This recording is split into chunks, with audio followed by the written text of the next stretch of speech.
자, 소시민은, 잠깐만, 컴퓨터로 잠깐만 나도 로그인 좀 할게. 잠깐 대기. 음,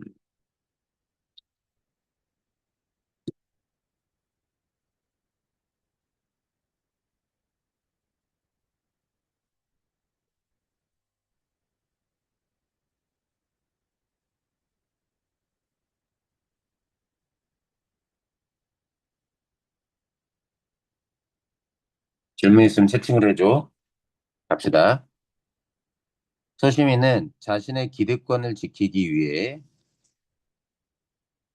권력 관계에 민감하게 반응한다. 소시민은 긍정적인 단어가 아니에요.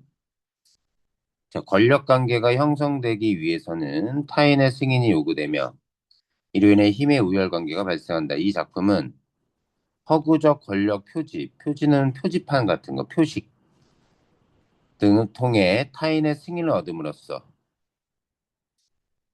자신감을 갖게 된 인물이 얘가 주인공이겠지? 이 사람이 소시민일 거야. 헐, 깜짝이야.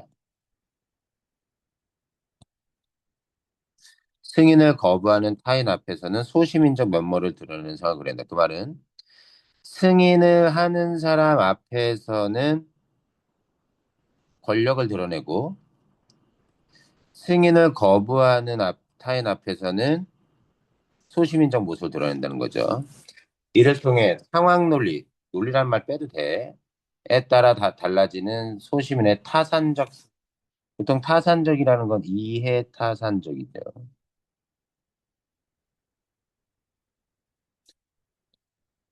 뭐냐, 이거. 잠깐만요.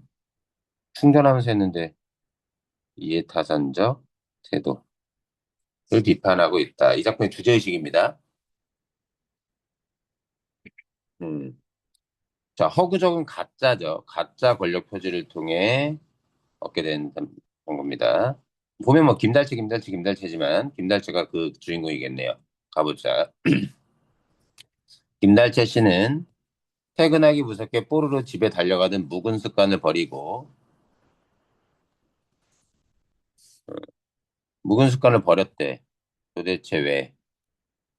밤늦도록 할 일 없이 길거리를 배회하면서 시간을 보내는 새로운 습관을 몸에 붙이게 되었다. 물음표. 왜 그렇게 됐냐? 대체 무슨 사건 때문에 이렇게 된 거냐? 직장인이에요, 퇴근. 집과 직장만 왔다 갔다 한 사람이었던 것 같아. 그런데 늦도록 길거리를 배회하는 습관. 지하철이나 버스 혹은 공중병소나 포장마차 안에서 백화점에서 사지도 않은 물건을 흥정하거나 정류장에서 토큰 아니면 올림픽 복권을 사면서 그리고 행인에게 담뱃불을 빌리거나 더욱 과감하게는 파출소에 들어가 경찰관의 길을 묻는 신용이래.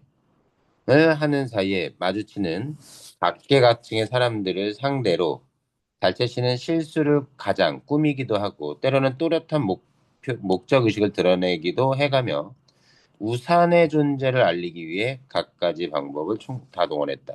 이런 행동을 했다는 거야. 이게 습관인 거야. 늦게까지 길거리를 돌아다니면서 각계각층의 사람들을 상대로 실수, 때로는 실수를 꾸몄다니까 다 의도를 가지고 한 거야, 지금. 우산의 존재를 알리기 위해 온갖 방법을 동원했다. 이게 도대체 왜? 우산을 왜? 그런 다음, 자, 그런 다음, 상대방의 눈에 과연 우산이 어떻게 비치는지, 그래야 상대방이 우산 인자인 주인인 자기를 어떻게 대하는지 반응을 떠보는 작업을 일삼아 계속해 나갔다. 아, 그렇게 알리고 그것을 알아챈 사람이 어떤 반응하는가? 참으로 긴장과 전율이 넘치는 뻐근한 나날들, 가슴 벅찬 나날들, 흥미진진한 나날들. 구청 호적계장의 직위에 오르기까지. 자, 직장 공무원이겠네요. 공무원이어서 늘 틀에 박힌 생활을 하다가 무언가 계기를 통해서 우산이라는 걸 존재를 알리고 그에 대한 어, 반응을 떠보는 그런 작업들을 계속 해놨는데, 까지 여태껏 전혀 몰랐던 세계가 구청과 자기 집 구석 바깥에 따로 있음을 그는 우산을 통해 비로소 실질적으로 체험할 수 있었다 해서 요약적 제시를 하고 있습니다. 요 며칠 동안 있었던 행동들을 요약해서 설명해 주는 거죠. 그는 사람들의 반응을 종합해서 몇 가지 결론을 얻어내는데 성공했다. 자, 그럼 뭐냐? 첫째, 진짜 무전기에 익숙한 일부 극소수의 사람들을 제외한 거기에는 대다수의 서민들은 의외로 쉽사리 우산에 속아 넘어간다. 자, 진짜 무전기에 익숙한 사람과는 달리 대다수의 서민들은 속아 넘어간다. 뭐라고 속아 넘어가는 거야? 우산을 무전기로 착각하는 거지. 더 가보죠. 둘째, 상대방이 무전기를 지니고 있다고 알아채는 그 순간부터 사람들의 태도가 확 달라진다. 그 속아 넘어간 사람들의 태도가 확 달라진다는 거. 일껏 하던, 지금껏 하던 이야기를 또 그치거나 얼렁뚱땅 말머리를 돌리는 등으로 지은 죄도 없이 공연히 겁부터 집어먹고는 꾀재지한 몰골에 자기한테 갑자기 저자세로 구는 것. 왜? 죄도 없이 지은 죄도 없이 공연히 갑부터 먹어놓고는 갑자기 저자세로 구는 것. 밤늦도록 수고가 많다면 산사코 술값을 받지 않으려 하던 어떤 포장마차집 주인의 경우가 단적인이었다. 그래서 뭐야? 저 우산을 무전기를 착각했고 무전기를 가지고 있다라고 자기를 생각하는 대다수의 사람들이 겁부터지 않고 저자세를 군다는 거야. 그럼 실제로 무전기가 일종의 권력의 상징인 거죠. 힘의 상징. 그런데 자기가 우산을 들고 있는데 그 우산을 사람들이 무전기로 착각하는 순간 그렇게 된다는 겁니다. 노골적으로 손에 쥐고 보여줄 때보다 그냥 뒷공무니에 꿰찬 채 부주의한 몸가짐인 척 하면서 우도자락을 슬쩍 들어 케이스의 끝부분만, 우산 알맹이가 아니라 케이스에 씌워가지고 케이스의 끝부분만 감질나게 보여주는 편이 오히려 사람들을 놀라게 하는데 훨씬 더 효과적이고 반응도 민감하다는 사실. 그러니까 무전기를 아무나 들고 다니진 않았을 거 아니야. 이 작품의 시대적 배경이. 그럴 때 요즘 뭐 경찰이라고 우리가 뭐 무서워하나 그냥 대충 슬쩍 지나가고 뭐 보기도 하고 하는데 이때는 무전기로 경찰 유니폼을 안 입고 사복 경찰이나 형사 혹은 국정원 직원 뭐 이런 것처럼 뭔가 나라의 어떤 공권력과 관련된 일을 하는 공무원 신분을 속인 그런 모습으로 은근슬쩍 노출하는 거죠. 김달태 씨는 그러자마자 짧은 머리를 더욱 짧게 깎았다. 왜? 그런 머리를 주로 하니까 걔네들이 형사들이나 경찰들이 옷차림도 낡은 양복에서 스포티한 잠바. 낡은 양복은 공무원으로 지낼 때 입었던 거겠죠. 개비했는가 하면 구청 밖에서는 항상 선글라스를 끼고 다녀 버릇했다. 자, 이런 것들. 짧은 머리, 스포티한 잠바 스타일, 선글라스 이런 것들이 무전기와 세트가 돼서 가짜이긴 하지만 이 김달태 씨를 그런 나라의 몰래 예, 비밀스럽게 작업을 하는 공무원으로 보이게 만드는 거죠. 달태 씨는 그처럼 달라진 모습으로 잠깐만 여유만 생겨 할 일 없이 길거리 나다니며 청명한 가을날에 우산을 이용해서 사람들을 떠보는 색다른 취미. 그 우산을 이용해 사람들을 떠보는 색다른 취미에 점점 깊숙이 빠져들어가기 시작했다. 다음, 자, 그리 멀지 않은 곳에서 뭔가 벌어지고 있는 중이라 생각하자. 까닭 모를 흥분과 기대감이 그를 사로잡아 버렸다. 어, 무슨 일이지? 그리고 상당히 기대하고 있는 거예요. 한 건 올리는 정도가 아니라 뭔가 이제껏 맛보지 못한 엄청난 보람을 느끼게 될 일대 사건을 만날 듯 싶은 예감. 그는 다른 행인들이 종종 걸음으로 달려간 방향과는 정반대편을 향해 정신없이 달려가기 시작했다. 행동이 달라, 이 사람이. 예상했던데 그대로의 살벌한 풍경, 깨진 보도블록 조각이나 돌멩이들이 인도와 차도 가릴 것 없이 사방으로 흩어져 나뒹굴고 있었다. 시커먼 그을음 연기를 피워 올리며 불타는 자동차와 착유리가 박살난 건물도 보였다. 어, 나쁘게 말하면 폭동이고요. 민주주의 시위 현장인 거죠. 김달재 씨는 주체 못할 지경으로 쏟아지는 눈물 콧물도 돌볼 겨를 없이 여전히 선글라스를 착용한 채 체류가스에 심하게 오염된 지역을 향해 가까이 접근했다. 시위 장소로 가는 겁니다. 중무장관 정경대 전투경찰이란 뜻입니다. 에 의해 도로가 완전히 차단되어 더 이상 접근이 불가능해지자 달태 씨는 구경꾼들 뒷전에서 작은 키를 한껏 발돋움하고는 시위 현장의 분위기를 살폈다. 어디선가 보이지 않는 저쪽 건물 모퉁이에서 어기찬 힘찬 함성이 아직도 기세를 올리는 중이었다.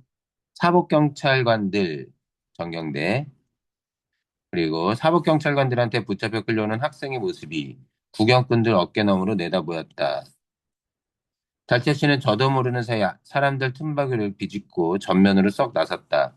이봐요 거기!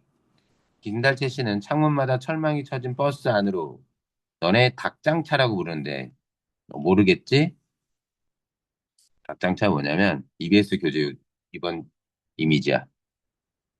기다려봐.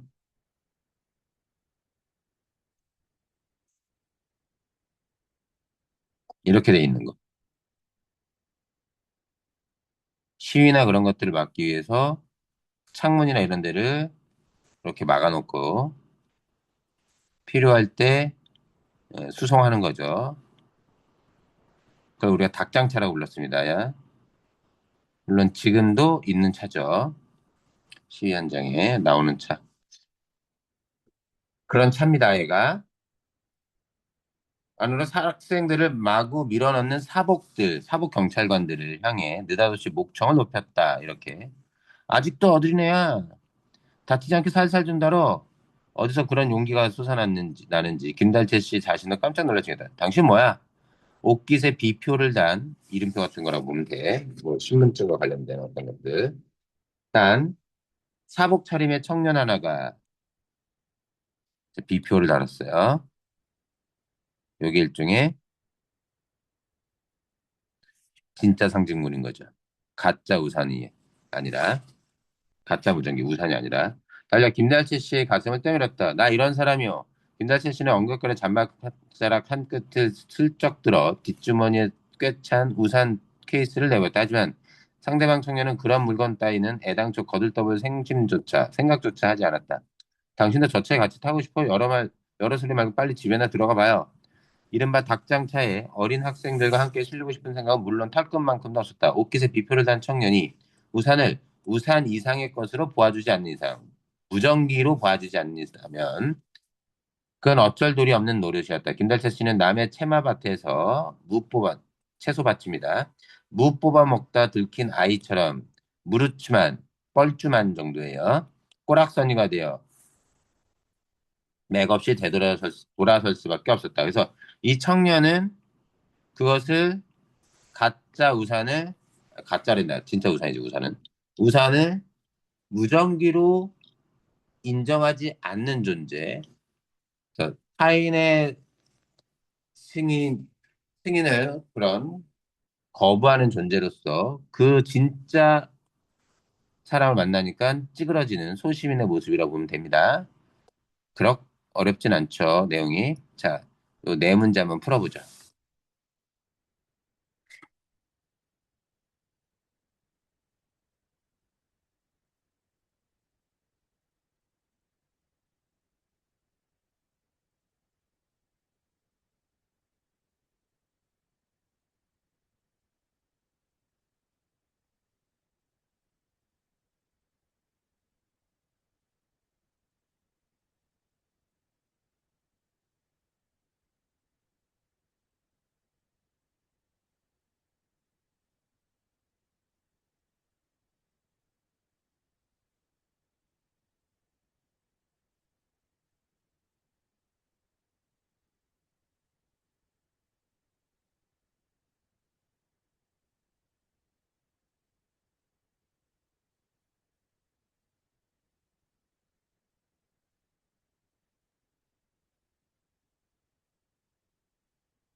다 풀었으면 다 풀었다 얘기해줘.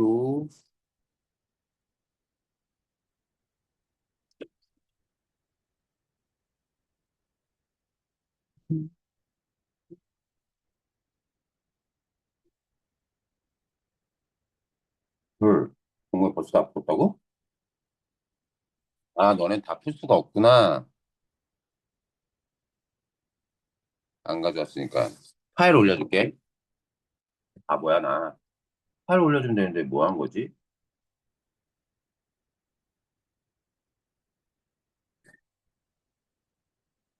아, 수요일 날 오면 또 미니 모의고사 풀게 문제 줘야 되겠네.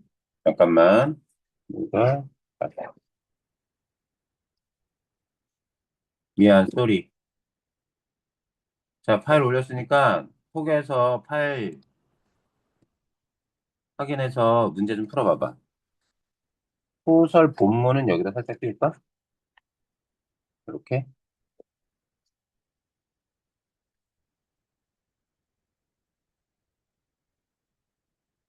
기억과 니은 보이는 화면은. 야, 누가 톡 확인 안 했어? 한 명 확인해서 빨리 이거 받아. 동광이나 유진이 둘 중에 하나. 한 명은 받았는데 한 명이 안 받네. 너무 피곤한데. 동광이 너 온다 그러지 않았었어? 쌤한테?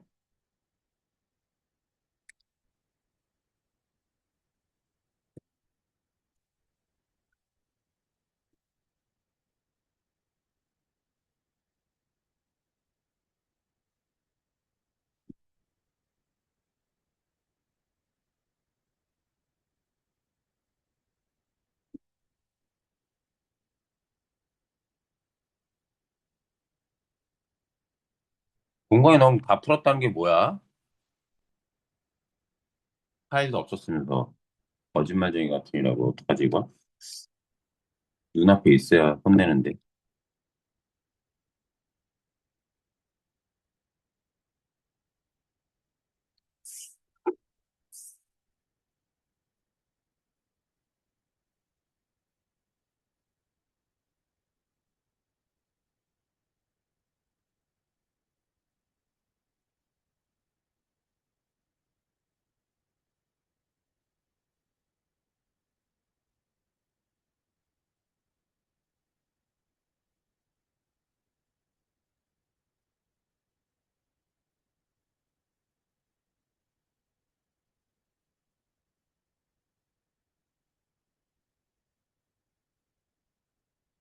수현이 다 했고.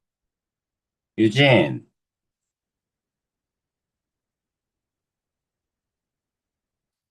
네?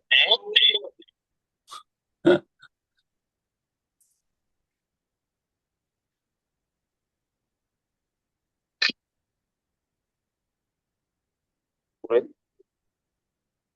다 풀었어? 저요? 어, 저 다 풀었습니다. 좋아.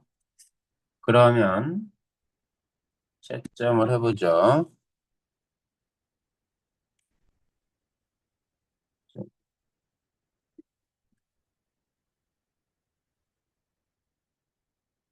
2022년 24번. 자, 24번에 4, 25번에 3, 26번에 5, 27번에 5. 4, 3, 5, 5. 질문.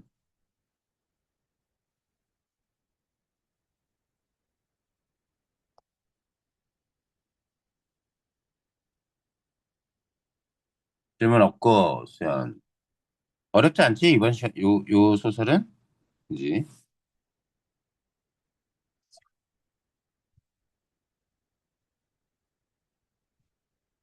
여기 5번 선지는 학생들과 맺은 유대 관계 자체가 없습니다. 나머지, 다른 것들은 됐고. 자, 요번 20원의 2번 선지 같은 경우도 꾀재재한 문구를 김달태 씨까지 맞고, 사람들이 자신을 무시하는 태도를 변화시키기. 그거 아니죠. 사람들이 자신을 무시한다는 정보는 확인할 수 없습니다. 변화시키기 위한 것도 아니죠. 자기가 마치 사법경찰인 듯 행동해서 사람들의 반응을 떠보는 것이 작업이죠. 자, 그 다음 작품 한번 가봅시다. 46.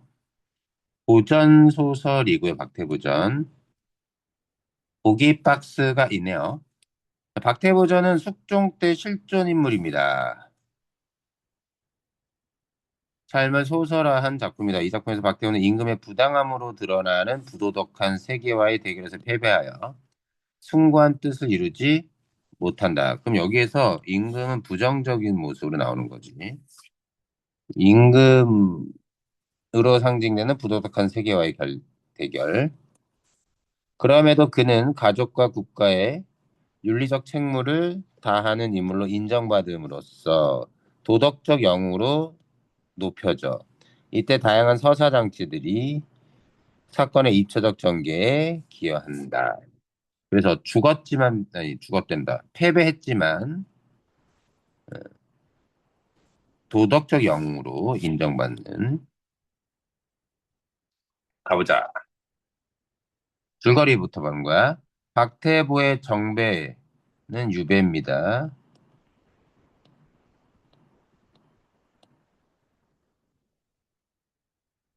뭐지? 왜 이러지?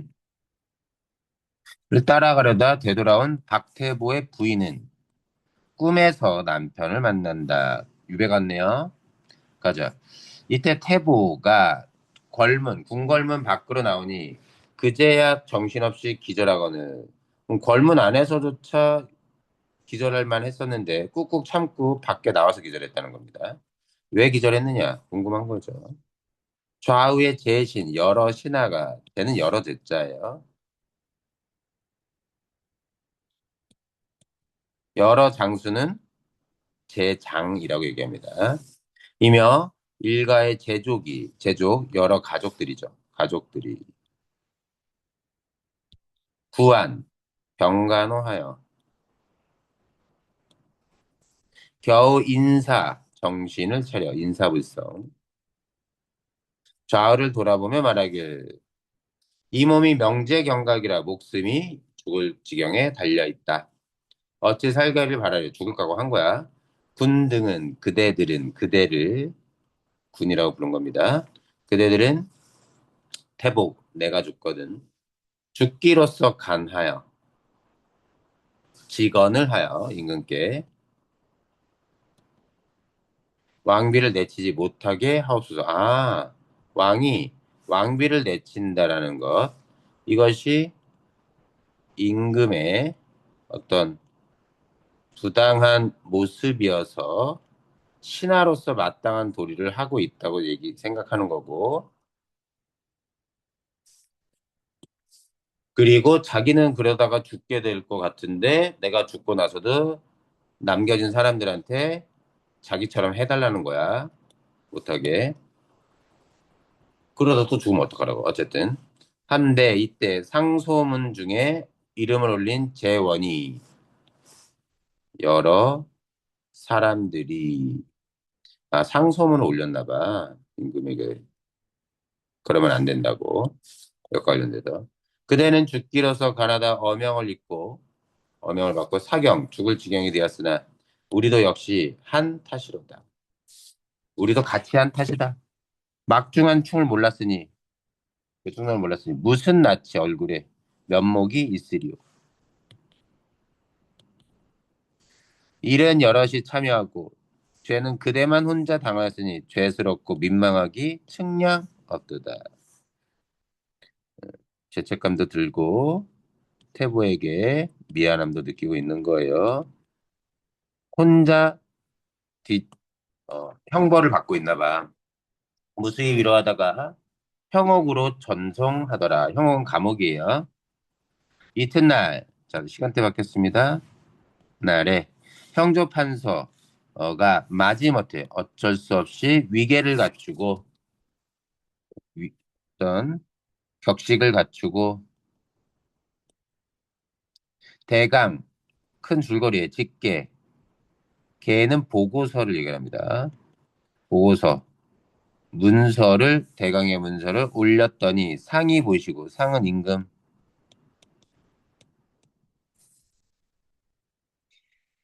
보시어 다시 하교 명령하셔 금부에 가더라 하고는 금부의 옥졸이 옹위하여 감싸고 해서 데리고서 금부에 도착하냐. 아까는 형옥에 있었다. 감옥, 일반 감옥에 있다가 금부로 옮겨진 겁니다. 만조백관이며 장안 서울의 한양의 백성이 구름 모이듯 하더라. 이때 생가 친척이며 양가 제족이 애연 슬퍼 돌탄 탄식하거늘 태보가 위로하며 말하길 인명이 사람의 목숨은 제천 하늘에 달린 것이거늘 설마 무죄로 죽어서 청춘의 원혼이 될까마는 되겠냐마는 나의 뜻은 이미 정한 지 오래되었는지라 하늘이 무너지고 땅이 꺼져도 변할 길은 없으니 이 몸이 죽거든 영천수 흐르는 물에 훨훨 씻어 다른 곳에는 묻지 말고 남산 아래 묻어주시면 죽은 영혼이라도 궁궐을 향하여 우리 주상의 심하에 거처에 복지 엎드려 밤낮으로 직언하여 왕비를 다시 환궁하게 하올 것이니 아무리 죽은 사람의 말이라 하고 하더라고 말이라 해서 저버리지 말고 부디 명심하소서 유언같이 한 거네. 금부에 수일 잡혀 갇혔더니 상이 구태여 왕비는 내치시고 태보는 진도로 정배하라 하시더라. 결국 어, 태보의 뜻은 실현되지 못했어요. 자, 유배를 가는 겁니다. 가다가 따라가려고 했던 아내는 들어와서 자다가 꿈을 꿔. 한림이 울면서 말하길 내 죄 없이 없어서 탕탕한 하늘이 탕탕하는 우리 탕평책 할 때 탕이거든요. 공평한 혹은 공정한 하늘이 감동하셔서 사생풍진 생사를 다 버리고 전거는 과거의 역사 속에 충신을 따라 황성의 구경가니 이때 황성은 황제가 사는 성인데요. 여기는 옥황상제의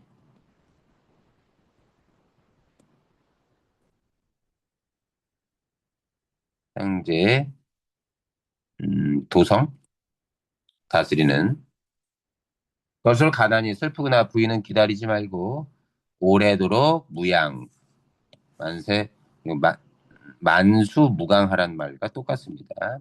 오래 살면서 건강해라. 부인이 크게 놀라며 말하길 꿈속에서 얘기하는 겁니다. 어디를 가시며 기다리지 말라 하십니까? 할림은 그다지도 독하시오 마음이.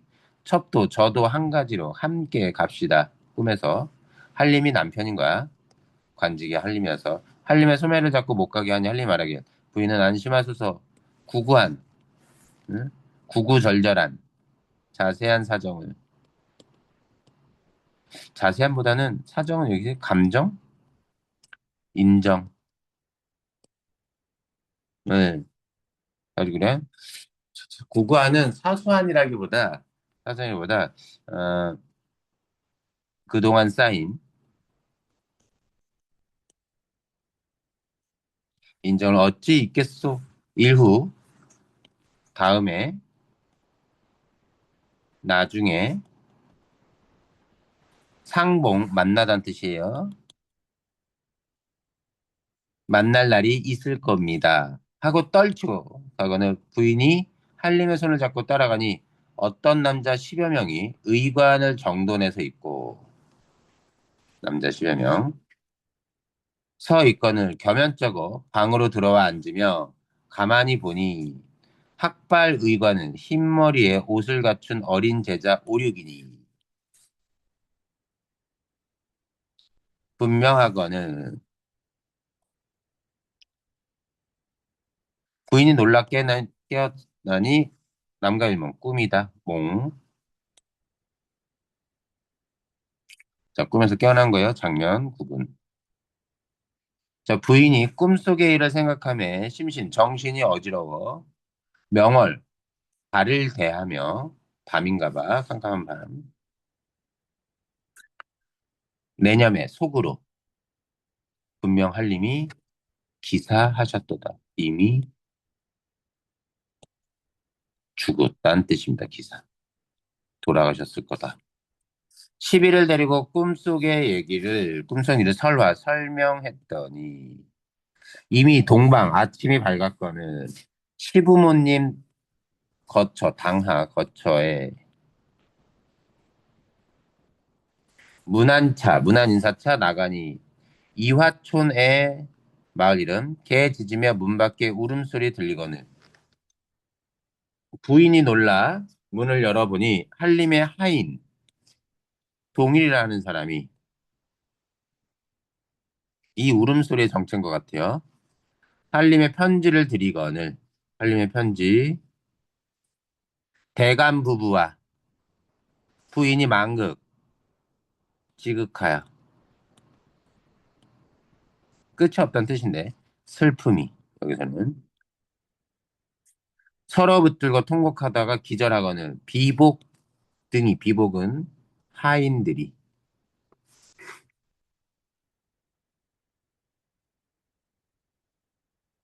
급히 구한 경간호에 겨우 인사를 구별 정신을 차리는지라.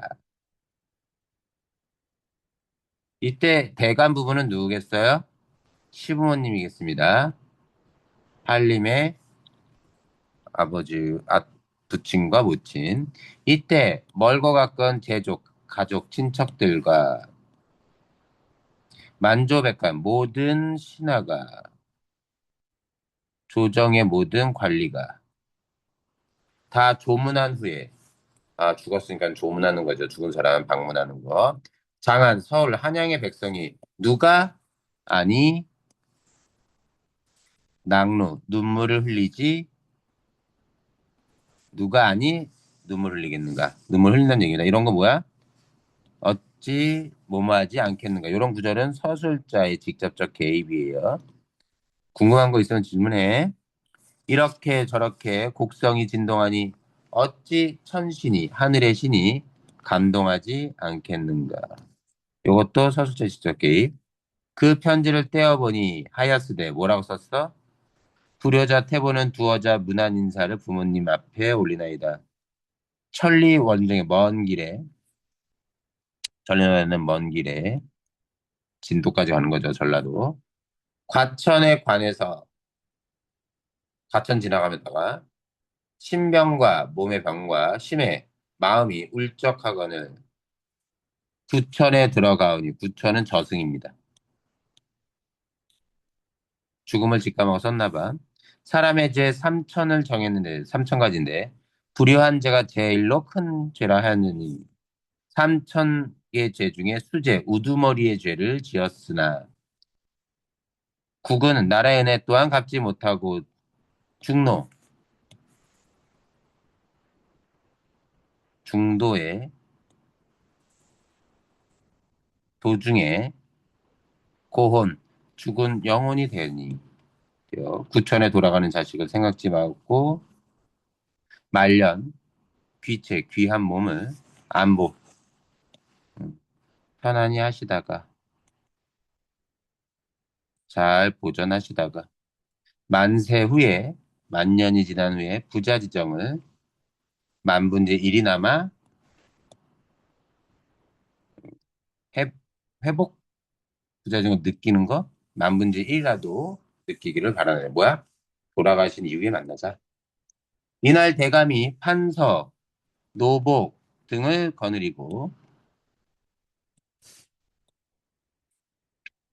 판서는 누군지 모르겠네요. 노복은 하인들입니다. 즉시 과천으로 행할세. 왜? 시신이 거기 있을 테니까. 장안 백성이 다 애연. 아까 슬프단 뜻이었어요. 그런 모이듯 하더라. 대감과 판서가 애통해하는 것이 측량 없더라. 초종례로 장례 절차 중 하나입니다.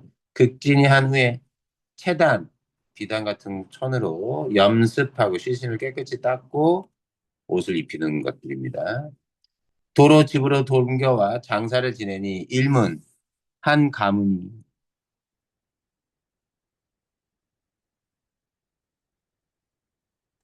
애통함을 차마 못 볼 지경이더라. 이것도 서술자의 직접적 개비라고 볼 수 있겠어요. 각설, 장면 전환입니다. 한편, 이때 상이 민중전을 내치고 태보를 정배한 후, 후배부는 자연, 마음이 어지러워 편하지 않아서 밤이면 성내와 성 밖을 미복으로 일종의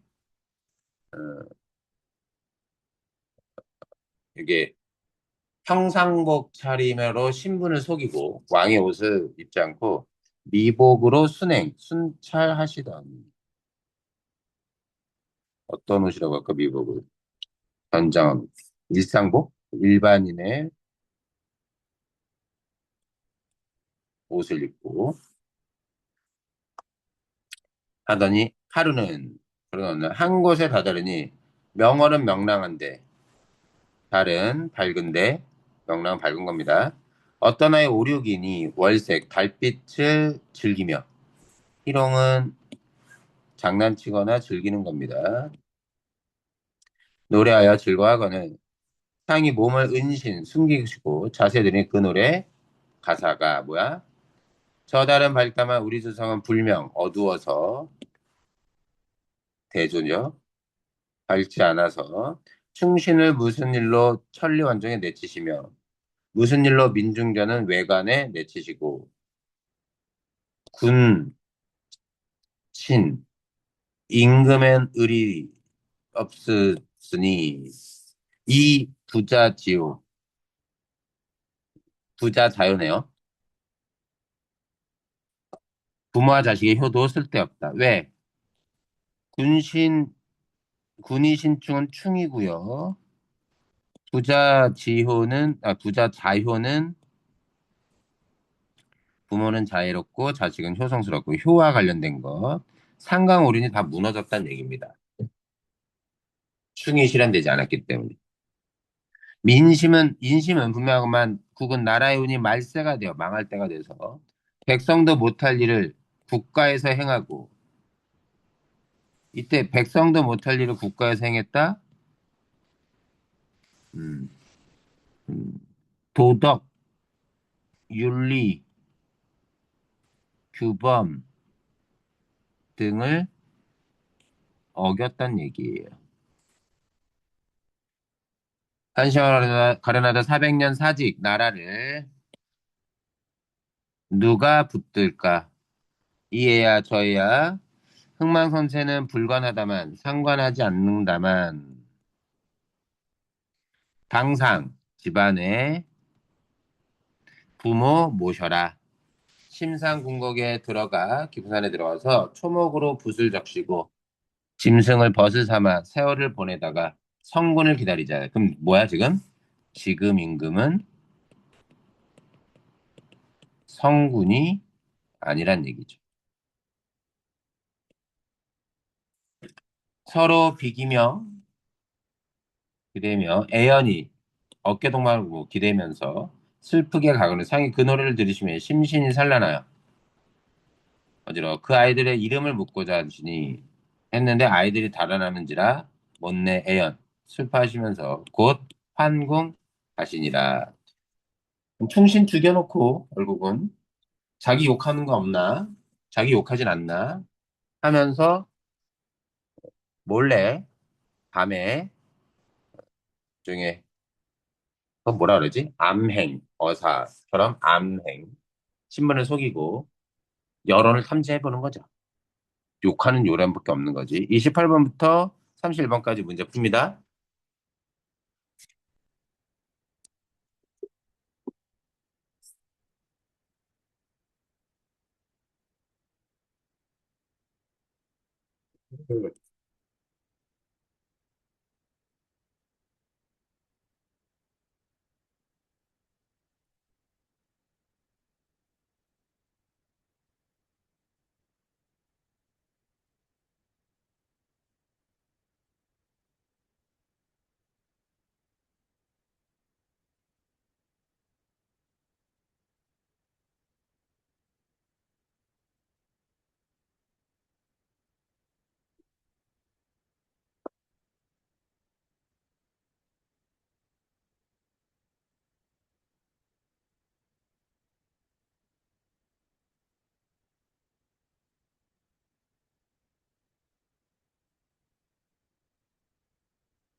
다 풀면 얘기해줘.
추워. 다 풀면 얘기해줘. 안 추워?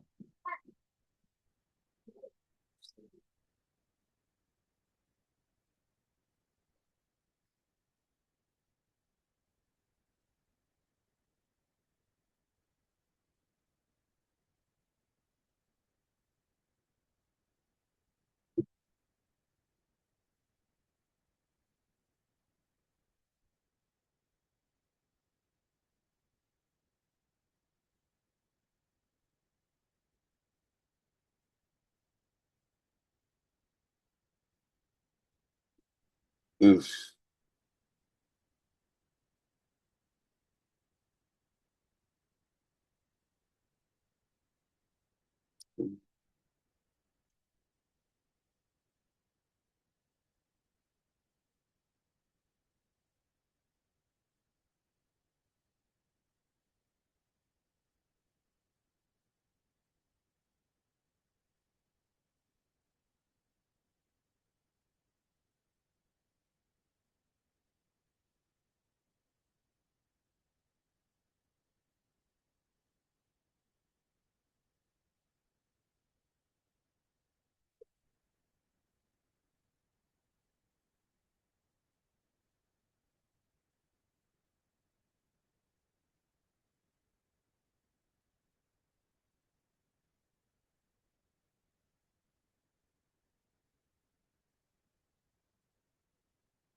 오케이. 수현이 다 있고. 나머지 동광이랑 유진이. 유진이는 있는 거야? 아, 있었지. 아까 목소리 들렸지.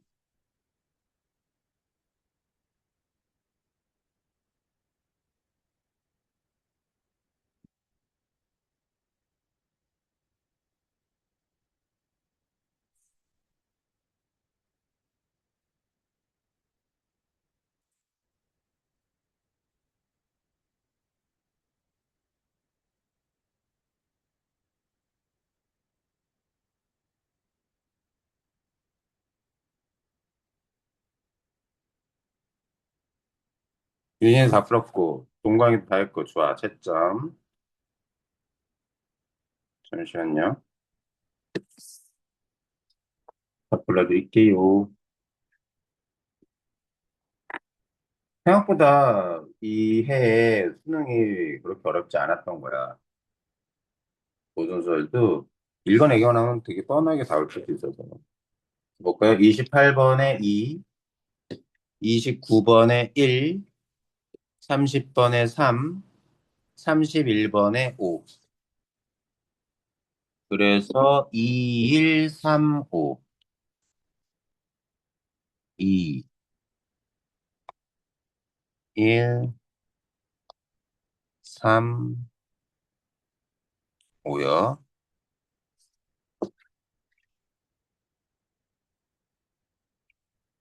질문?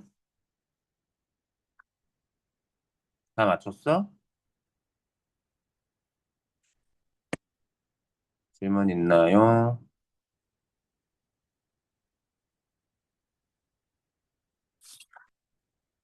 자, 여기 31번 문제는 태보에 대한 민심을 편집자적 논평을 통해 반복적으로 나타내요.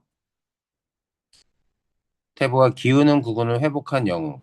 자, 기울어가는 국운을 회복시키지 못했습니다. 죽었을 뿐이죠. 그래서 그게 틀렸고요. 여기선 실패해서 했지만 윤리적 책임을 다한 인물로 인정받아서 영웅처럼 되는 것이었지. 나머지는 됐고. 하나 더 해? 짧으니까 요거 하나 더 할까요? 29, 30. 좋아. 29. 윗글에 제시된 공간에 대한 설명을 적절하지 않은 겁니다. 근부는 임금이 권위를 실현하는 공간이고, 한 곳은 임금이 권위를 내세우는 공간이다라고 얘기하는데, 이 선지가 맞으려면 권위를 실현하고 여기는 권위를 내세우는데, 나 임금이야 하고 해야 권위를 내세우는 거겠죠. 근부는 지금 보시면 말 안 듣는 얘를 형옥으로 전송하고 근부로 이동시켜서 근부에 가두고 그러다가 유배시키죠. 임금의 명령을 실현하는 곳입니다. 이곳 한 곳은 상이 마음이 불편해서 밤에 성 안과 성 밖을 일종의 평상복 차림으로 임금의 신분을 속이고 몰래 숨어서 여론을 관찰하는 거죠. 그러니 몸을 숨기고 듣고 있고 그래서 상이 그네를 들고 이름을 물어보려고 하는데 도망간 거야. 자기가 임금이라는 걸 내세우지도 못했어. 지도 쪽팔린 거지. 신경 쓰이는 거고. 그래서 내세우는이 틀렸어요. 답만 이렇게 설명해 볼게. 나머지는 적절합니다.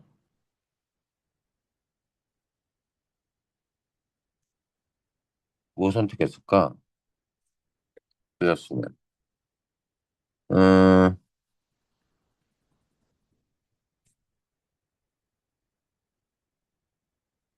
다른 건 됐고. 30번. 네. A. 답이 3번인데, 대원들이 칭송하는 태보의 강직함은 B에서 소신을 지키겠다고 하는 태보의 다짐에서 확인된다. 아주 굳건한 모습이죠. A 뭐래요? 죽기로 가는다가 죽을 지경이 되었으니 결국 내가 이렇게 되었으니 우리도 같이 했는데 그렇게 된 거 아니냐? 막대한 그 어마어마한 충성심을 우리는 몰랐으니 면목없다라는 거고 부끄럽다고 얘기하는 거고 여기는 유언처럼 하는 말이죠. 떠날 때 유배 군부에 갇힐 때 이 몸이 죽으면 이렇게 이렇게 해달라는 거야. 죽어서라도 임금께 얘기하겠대. 그래서 여러 관원들이 관리들이 사람들이 태보의 강직함을 칭송해주고 그 모습은 칭송받은 모습은 피해서 자기 죽어도 이렇게 이렇게 할 테니까 유언처럼 묻어달라고 하는 거지. 그게 답입니다. 하나 더 할까요?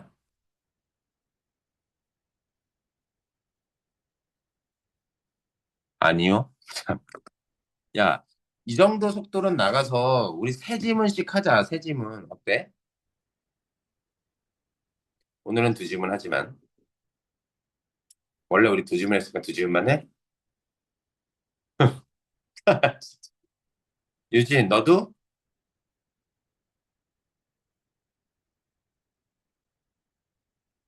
대답 없는 거 보니까 유진이 우리 그냥 하면 되나? 예? 아, 아니야, 알았어. 아, 예? 아, 예? 예?